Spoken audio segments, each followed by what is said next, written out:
Halo teman-teman, kembali lagi bersama kami kelompok 6 pada mata kuliah fitoterapi dan bioaktivitas.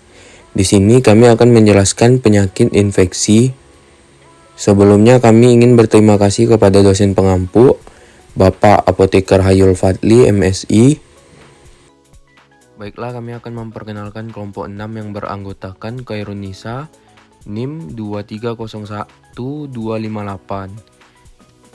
Ada Emaldin dari Sandi 2301261 dan terakhir Muhammad Arif Arsab dengan NIM 2301263. Penyakit infeksi adalah kondisi penyakit akibat masuknya patogen atau mikroorganisme seperti bakteri, virus, jamur, dan parasit ke dalam tubuh sehingga menimbulkan gejala tertentu seperti demam, gatal, dan batuk, di mana sistem imun tubuh tidak mampu melawan atau membunuh patogen sehingga terjadinya penyakit infeksi. Kemudian sumber infeksi terbagi menjadi dua, yaitu bisa berasal dari manusia, misalnya dari kontak kulit langsung dengan penderita, misalnya kita berjabat tangan dengan penderita, kemudian saluran napas, batuk, dan bersinnya penderita.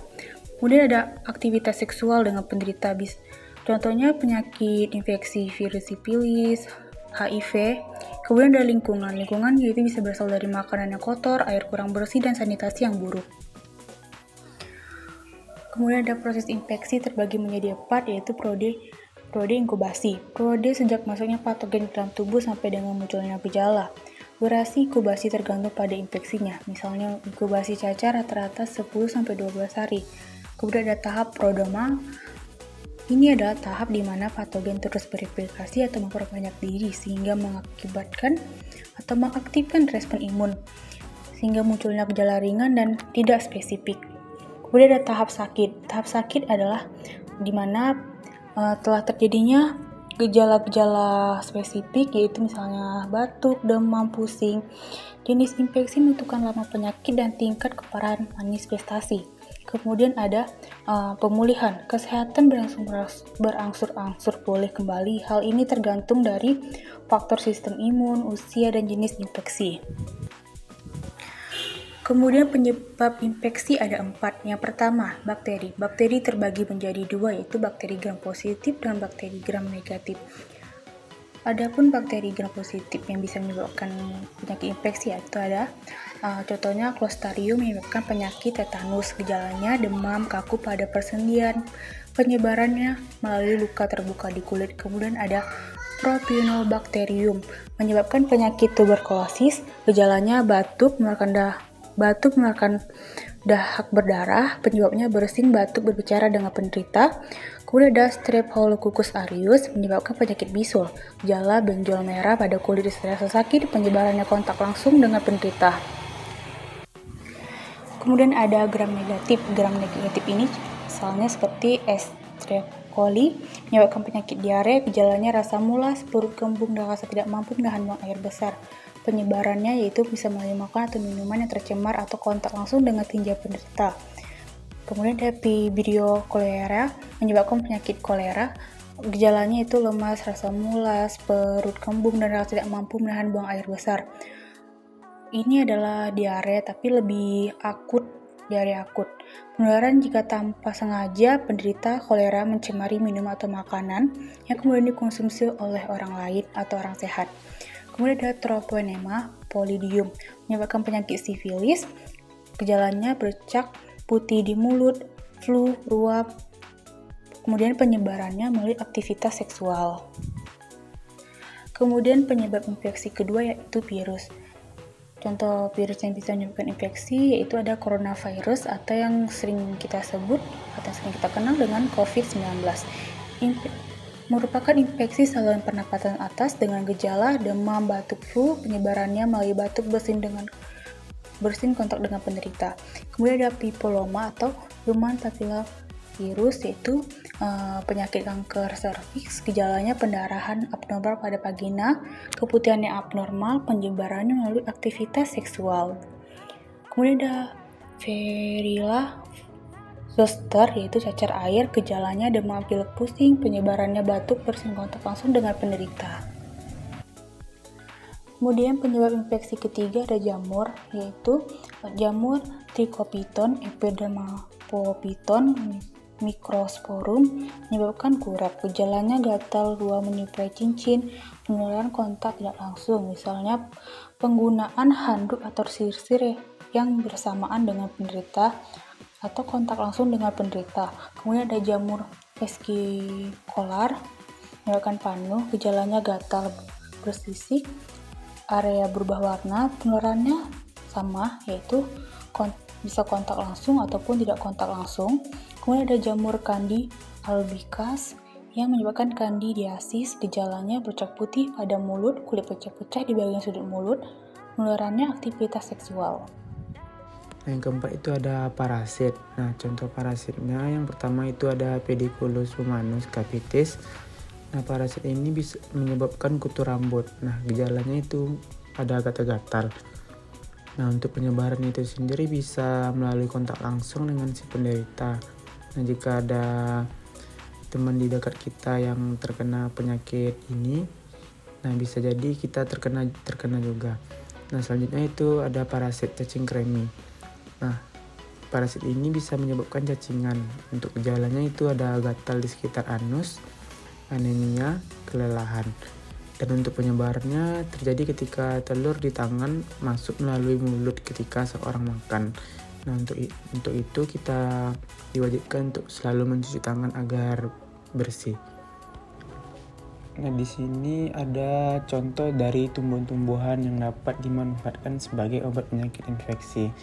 Nah, yang pertama itu ada daun sirih sebagai antibakteri, bakteri Staphylococcus aureus. Nah, untuk dari metabolit sekunder dari daun sirih ini yang mengandung fenol, kafikol, alkaloid, flavonoid, eugenol, saponin, tanin, steroid, dan minyak atsiri. Nah, untuk cara pengolahannya itu daunnya bisa direbus dan bisa dikonsumsi. Nah, untuk contoh produknya bisa dilihat itu ada sabun sirih, godukan sirih. Menurut penelitian yang berjudul Kajian Potensi Daun Sirih Hijau sebagai Antibakteri, nah didapatkan dari hasil penelitian ini yaitu ekstrak daun sirih hijau ini dapat menghambat bakteri Staphylococcus aureus dengan diameter zona hambat sebesar 20,3 mm pada konsentrasi 75%. Nah, di sini bisa dilihat dari mekanisme metabolit sekunder yang terdapat pada daun sirih itu.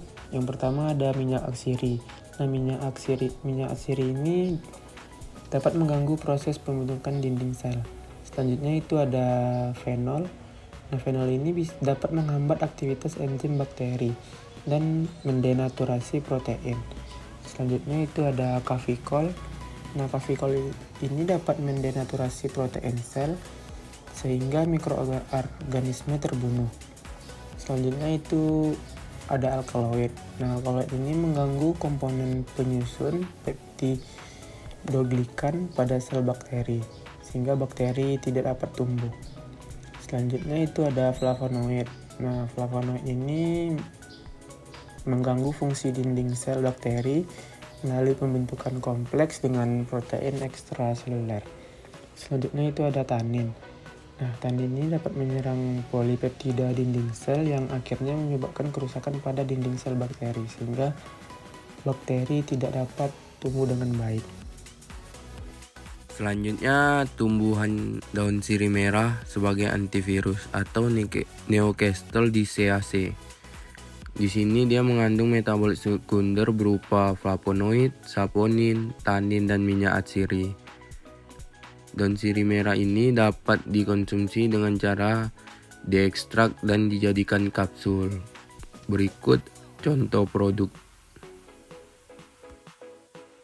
Dilihat dari hasil penelitian yang berjudul Uji Aktivitas Antivirus, Ekstrak Etanol dan Daun Sirih Merah atau Piper Crocatum Ruiz and Puff terhadap virus Neocastel diseaceae dan profil kromatografi lapis tipisnya, diperoleh hasil penelitian bahwa ekstrak etanol daun sirih merah mampu menghambat pertumbuhan virus Newcastle disease.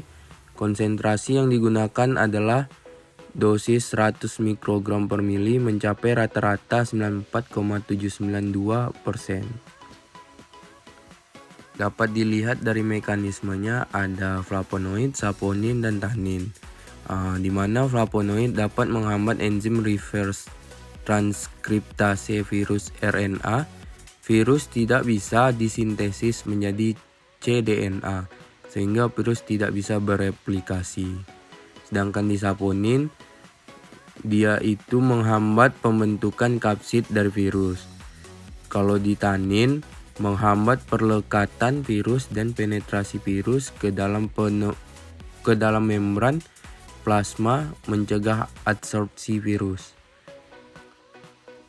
Selanjutnya ada kunyit atau kurkuma longa sebagai anti jamur Candida albicans, di mana dia mengandung metabolit sekundernya kurkumin, flavonoid, steroid, saponin, fenol, dan tannin. Cara konsumsi kunyit tersebut dengan cara daunnya direbus.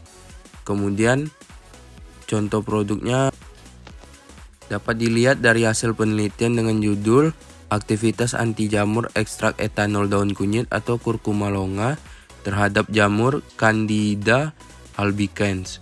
Didapatkan hasil bahwa ekstrak etanol daun kunyit mampu menghambat pertumbuhan jamur pada konsentrasi 60% dengan diameter rata-rata zona hambat yang terbentuk sebesar 7,47 mm.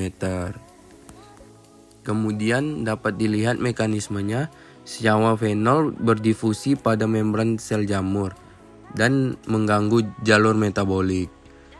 Kemudian mengganggu metabolisme energi dalam mitokondria dalam tahap transfer elektron, pembentukan ATP dan ADP terhambat. Dan juga dapat merusak membran sel, terhambatnya pertumbuhan sel atau matinya sel jamur. Baiklah, sekian yang dapat kelompok kami tampilkan, lebih dan kurangnya kami mohon maaf. Wassalamualaikum warahmatullahi wabarakatuh.